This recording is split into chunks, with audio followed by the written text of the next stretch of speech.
নমস্কার, আমি ডক্টর তন্ময় মুখার্জি। সেদিন আমার কাছে একজন রুগী এসেছিলেন।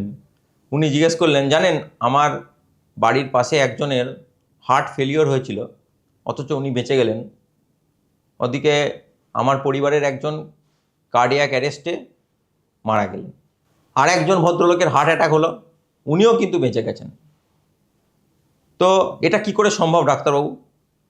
আমি ওনার প্রশ্নটা শুনে ভাবলাম, সত্যি তো এই নিয়ে সাধারণ মানুষের মধ্যে জ্ঞান তো খুব কম। তাই এই জিনিসটা সম্পর্কে ভাবলাম একটু কথা বলা যাক। প্রথমে বলি, হার্ট অ্যাটাক মানে হলো যে আমাদের হার্টের চারপাশে যে আর্টারিগুলো রয়েছে বা ধমনীগুলো রয়েছে, সেই ধমনীর মধ্যে কোনো ক্লট আটকে গিয়ে অথবা ধমনীগুলো আপনা আপনি ন্যারো হয়ে গিয়ে যদি হার্টের মাসেলের মধ্যে ব্লাড সাপ্লাই হঠাৎ বন্ধ হয়ে যায়, তখন তাকে বলা হয় হার্ট অ্যাটাক। হার্ট অ্যাটাক হলে কি হবে? হার্ট অ্যাটাক হলে যেটা সকলে বুঝতে পারে সেটা হচ্ছে, প্রথমেই ম্যাক্সিমাম মানুষের অসহ্য বুকে যন্ত্রণা, এবং বুকের কোনখানটা যন্ত্রণা? বুকের একদম মাঝখানটা যন্ত্রণা, যাকে বলা হয় রেট্রোস্টার্নাল পেন। এটা যদি হয়, তার সাথে শ্বাসকষ্ট থাকতে পারে। অনেক সময় যন্ত্রণা আপনার বাঁ হাতের দিকে এগিয়ে যেতে পারে, বাঁ হাতের যে মিডিয়াল বর্ডার, অর্থাৎ বাঁ হাতের যে ধার বরাবর সামনের দিকে এগিয়ে যেতে পারে। অনেক সময় জয়ের দিকে যন্ত্রণা যেতে পারে। তো এই যন্ত্রণা নিয়ে কিন্তু প্রেজেন্ট করে হার্ট অ্যাটাক, এবং এই হার্ট অ্যাটাকের রুগীর ইমিডিয়েটলি চিকিৎসা করা দরকার। কিছু কিছু রক্ত পাতলা করার ওষুধ, হেপারিন জাতীয় ওষুধ, এবং হসপিটালে ইমিডিয়েটলি অ্যাডমিট করে অ্যাঞ্জিওপ্লাস্টি করা। এটা হলো হার্ট অ্যাটাক। এই হার্ট অ্যাটাক হলেও কিন্তু মানুষের বেঁচে যাওয়ার সম্ভাবনা খুব বেশি, যদি ঠিক টাইমে চিকিৎসা করা হয় এবং ঠিক টাইমে যদি অ্যাঞ্জিওপ্লাস্টি জাতীয় প্রসিডিওর করে দেওয়া যায়। তার মানে হলো, হার্ট অ্যাটাক হলো হার্টের চারপাশে যে ধমনীগুলো রয়েছে, মানে হার্টের চারপাশে যে আর্টারিগুলো রয়েছে, সেই আর্টারির মধ্যে হঠাৎ ব্লাড সাপ্লাই বন্ধ হয়ে যাওয়া, এটাকে বলে হার্ট অ্যাটাক। এবং ব্লাড সাপ্লাইটাকে যদি খুলে দেওয়া হয়, তাহলে কিন্তু পেশেন্ট আবার সুস্থ হয়ে যায়, পেশেন্ট ভালো হয়ে যায়, যদি ঠিক টাইমে ঠিক সময় মতো এই ধমনীগুলোকে খুলে দেওয়া যেতে পারে। এরপরের যে কথাটা আসে সেটা হলো হার্ট ফেলিওর। হার্ট ফেলিওরটা কি?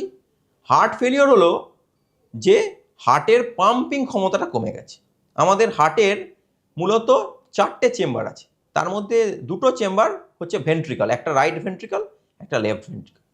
যদি কোনো কারণে রাইট ভেন্ট্রিকলের পাম্পিং ক্ষমতা কমে যায়, অথবা লেফট ভেন্ট্রিকলের পাম্পিং ক্ষমতা কমে যায়, অথবা দুটো ভেন্ট্রিকলেরই পাম্পিং ক্ষমতা কমে যায়, তখন কি হয় না, হার্ট ভালোভাবে পাম্প করতে পারে না, হার্টের মাসেলগুলো কমজোর হয়ে যায়। এই কমজোর হয়ে যাওয়ার জন্য, যদি ডান দিকের হার্ট কমজোর হয়ে যায়, তখন পা ফুলতে পারে, পেটের মধ্যে ব্যথা হতে পারে, এই সমস্যাগুলো হতে পারে। যদি বাঁ দিকের হার্টটা কমজোর হয়ে যায়, তাহলে কিন্তু শ্বাসকষ্ট হতে পারে, একটু হাঁটাচলা করতে গেলেই হাঁপিয়ে যেতে পারেন, এই সিমটমসগুলো আসে। এর চিকিৎসা কি? এর চিকিৎসা হলো যে ডায়ুরেটিক্স জাতীয় ওষুধ দেওয়া, যেখানে ইউরিনটা বেশি করে পাস করবে, ইউরিনের মাধ্যমে ফ্লুইড ওভারলোডটাকে কমিয়ে দিতে হবে, এবং আদার সাপোর্টিভ চিকিৎসা রয়েছে।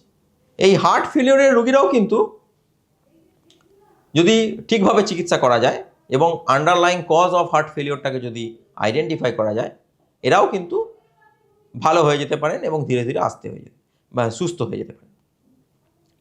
এরপরের যেটা রয়েছে সেটা হলো কার্ডিয়াক অ্যারেস্ট। এই কার্ডিয়াক অ্যারেস্ট জিনিসটা কি? এই কার্ডিয়াক অ্যারেস্ট কিন্তু সত্যি সত্যি একটা ভয়ঙ্কর ব্যাপার। এটা হঠাৎ করে হতে পারে, যে কোনো হসপিটালাইজ পেশেন্টদেরও হতে পারে, ইভেন বাড়িতেও হতে পারে, যে কোনো জায়গায় হতে পারে কার্ডিয়াক অ্যারেস্ট। কার্ডিয়াক অ্যারেস্টের মানে হলো যে হার্ট চলছে সবসময়, হঠাৎ হার্টটা স্টপ করে গেল। এখানে কিন্তু হার্টের পাম্পিং কমে যাওয়া বা হার্টের আর্টারিতে ব্লকেজ হওয়া, এগুলোও কিন্তু থাকতে পারে, নাও থাকতে পারে।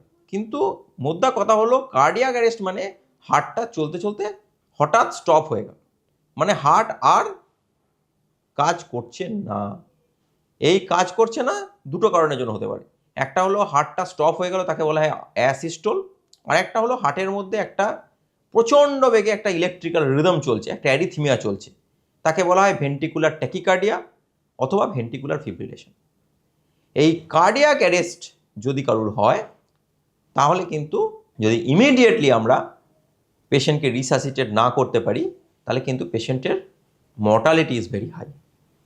রিসাসিটেশনের মধ্যে কি, কার্ডিয়াক অ্যারেস্টের মধ্যে যেটা আসে সেটা হচ্ছে পেশেন্টকে কার্ডিও পালমোনারি রিসাসিটেশন বা সিপিআর দেওয়া, অর্থাৎ বুকের মধ্যে কম্প্রেশন করা, মাউথ টু মাউথ ব্রিদিং দেওয়া, এবং দরকার হলে হসপিটালে যদি পেশেন্ট থাকে অবশ্যই ইনটিউবেশন এবং ভেন্টিলেশন করা। তো এটা হলো কার্ডিয়াক অ্যারেস্ট। তাই কার্ডিয়াক অ্যারেস্ট মানে হার্টটা হঠাৎ করে স্টপ হয়ে যাওয়া, হার্টের ইলেকট্রিক্যাল অ্যাক্টিভিটি আইদার বন্ধ হয়ে যাওয়া, অথবা এর একটা ভেন্ট্রিকুলার ট্যাকিকার্ডিয়া অথবা ভেন্ট্রিকুলার ফিব্রিলেশন, প্রচণ্ড ইলেকট্রিক্যাল একটা রিদম অ্যাবনর্মালিটি, যেখানে হার্ট আর পাম্প করছে না। যদি ইমিডিয়েট ইন্টারভেনশন না হয়, তাহলে কিন্তু হাই মর্টালিটি কার্ডিয়াক অ্যারেস্টের ক্ষেত্রে। হার্ট অ্যাটাক হলো হার্টের ধমনির মধ্যে ব্লাড চলাচল বন্ধ হয়ে যাওয়া। এক্ষেত্রে কিন্তু অ্যাঞ্জিওপ্লাস্টি করে পেশেন্টকে ঠিক করতে হয়। এবং হার্ট ফেলিওর হলো হার্টের পাম্পিং ক্ষমতা কমে যাওয়া, যেক্ষেত্রে পেশেন্টকে ডায়োরেটিক্স দিয়ে ফ্লুইড ওভারলোড কমানো এবং আদার সাপোর্টিভ মেডিকেশনসের মাধ্যমে পেশেন্টকে ভালো করা। তো এই হলো গিয়ে টার্মিনোলজি। আশা করি কিছুটা বোঝাতে পারলাম। নমস্কার।